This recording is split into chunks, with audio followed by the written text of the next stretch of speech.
Assalamualaikum warahmatullahi wabarakatuh.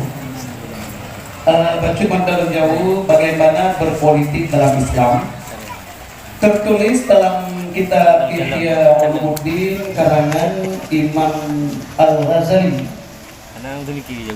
Hanggot agama kecuali bugat nangro, hanggot nangro kecuali dengan sebab got politik ataupun dengan sebab politik yang bagus. Di media politik yang bagus, maka negara pun bagus. Apabila negara sudah bagus, maka agama-agama pun bagus.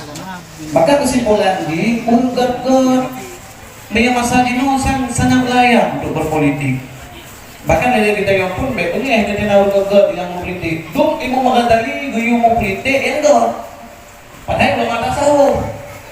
Keramat ganyan mati natudian kemudian tergedi gemuka hijab iru'uh ganyan mutuleh lapai Allah dunan keramat pulau biangkan setika Imam Ghazali duk Imam Ghazali menang juga lebih Ihya Ulumuddin.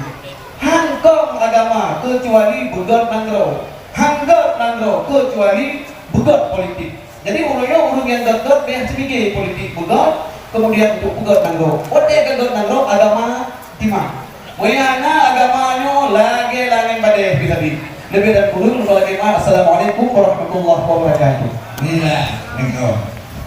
Itulah mau politik, artinya perjalanan agama harus mau politik. Perjalanan agama harus mau politik. Nabi waktu berangkat dari Makkah Madinah nebos arah dia.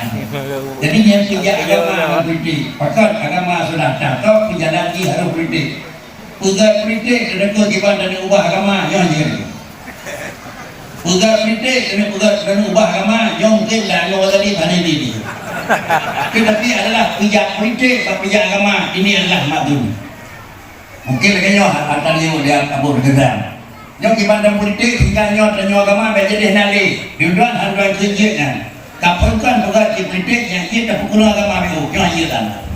Tetapi aturan agama mau politik dalam menjalankan aturan agama itu adalah makzum dalam agama. Mungkin demikian. Sudah